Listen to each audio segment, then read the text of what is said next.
Hey everybody, take 5, I think this is 5. I had problems with the light, one of the lights went out.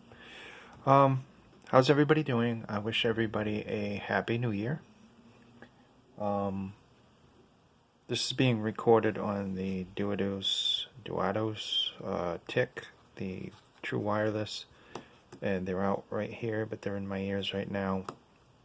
I did use the P1's ear tips on them because they fit my ears better. Some people use foam, that would work too. The stock tips didn't fit my ears that well. It's not a big deal. A lot of earphones, I don't like the stock tips.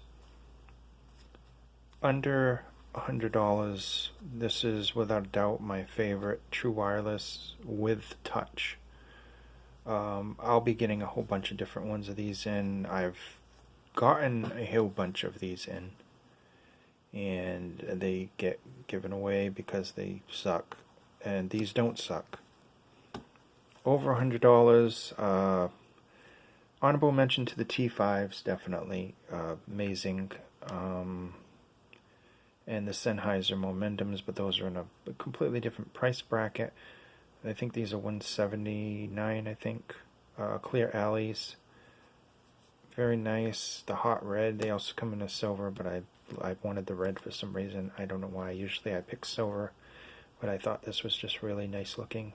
Some ear bling. Yeah, I like these very much. So this one would be the under Duatos TIC and over the clear alley. That's enough for the true wireless. Let's go with the regular IEM earphones. What is my pick? Over 100. Spring One BQ EYZ. It's got bass, it's got detail, it's got clarity, it's built like a tank. I like the cable that it comes with. It comes with different ear tips, very nice accessories. Honorable mention to the P1, which is a amazing detailed earphone, and scales with the power. Those also do scale with the power, but they don't need it. These definitely need it. I'm not going to open these up with one hand because then they pop out of the case. A lot of people don't like this case. I don't know why. I like every case Tin makes. I think it's really elegant looking. But I love these.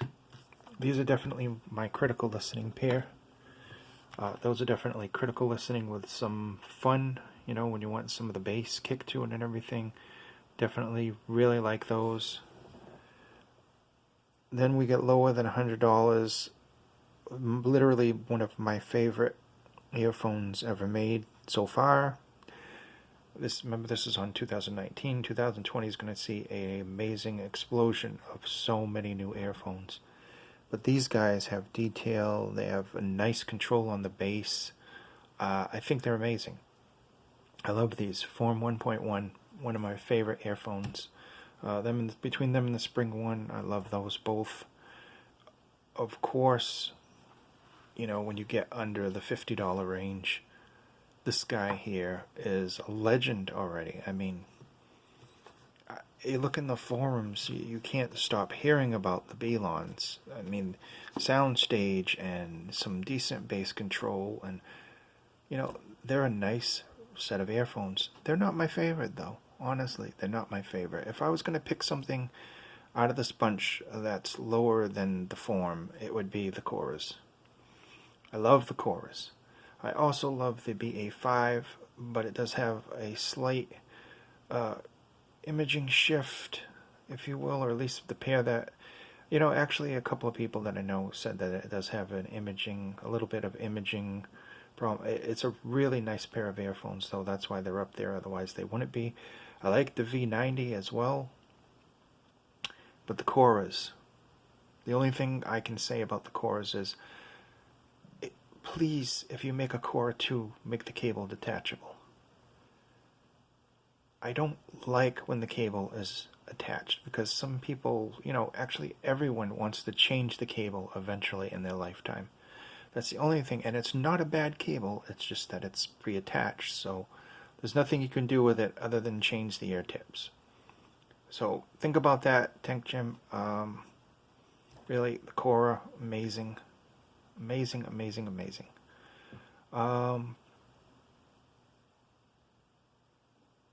out of these are the guys that I would definitely recommend over and over again. Everything you see on the screen, but there are other ones that I would like to recommend for certain reasons.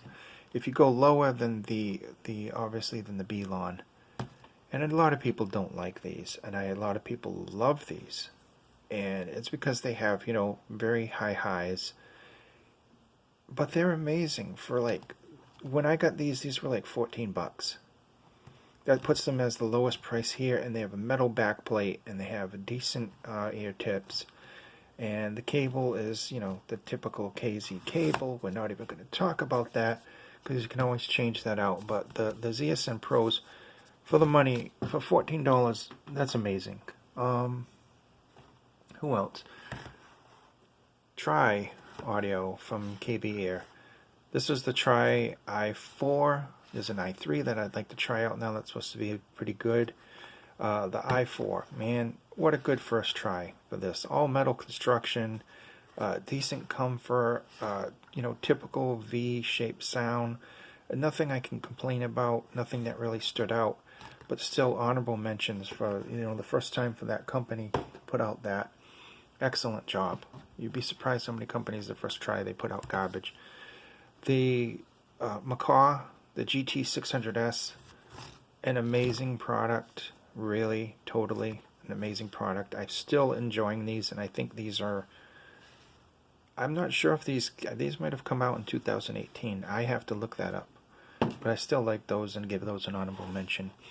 And of course, in this middle range here, how can you go on without this guy?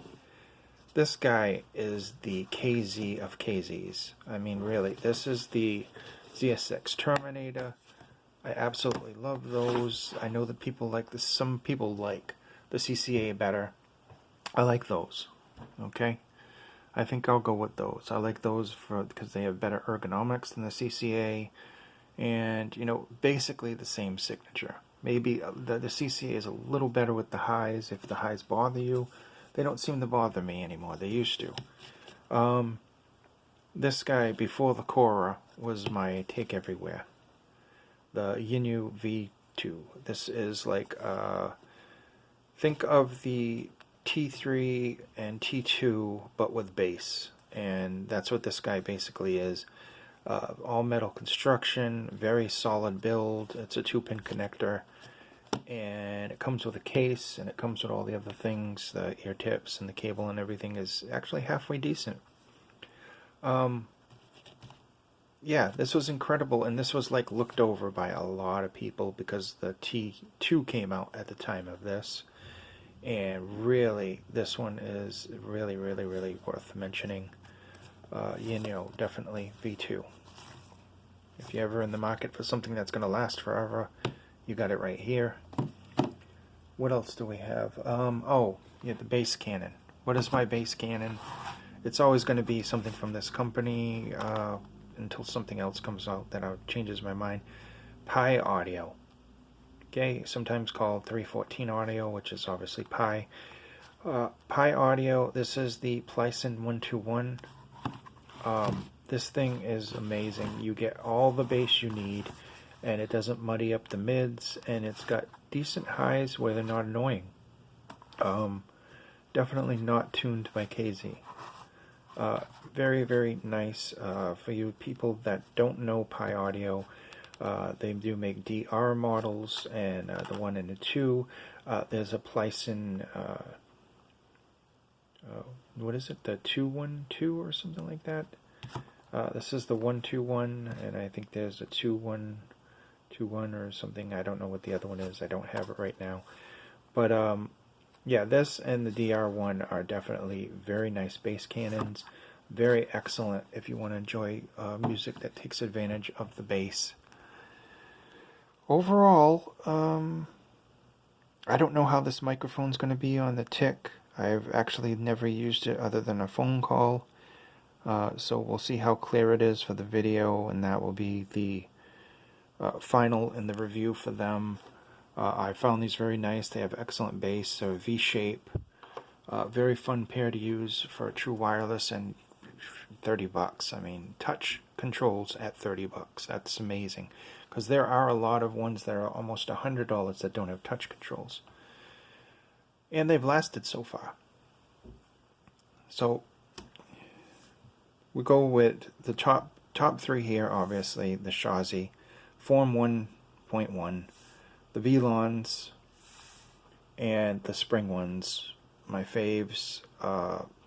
With honorable mention to the ones at the top there, the P1, the TRN BA5, and the Cora, which is not even in the box because it's actually in this. It comes with a nice pouch, but I put it in this little hard case here. And this is what goes in my pocket for traveling. Obviously, I take a wireless pair with me too, but those are always there. Those are always the backup pair. Those are always the pair that I'm going to use. If I need a wired pair, I'm going to use those because that's what I like. And we'll move this out of the way for a second, really fast. SP200 THX, very nice amp. A lot of clarity there. Transparency, it's just excellent. It makes everything sound better without adding anything. I don't understand how to explain that any more than that. That is an amazing amplifier. For the price, I don't think you can literally do any better than that. I thought this guy was the transparency clear king up until that point. I'm still using this for the DAC portion, and sometimes when I do head-to-heads, I'll plug one in here, and then I'll plug one in there, and I'll go back and forth with that because it still is a DAC and an amp. But I mainly use this for the DAC. And when I'm running speakers, I run the speakers out of the back of that because the SP200 doesn't have speaker outputs. This is the 2019, my top recommendations for 2019. 2020 is going to be crazy with all the new stuff that's coming out. So I hope to see you soon. And once again, thank you so much for watching my video.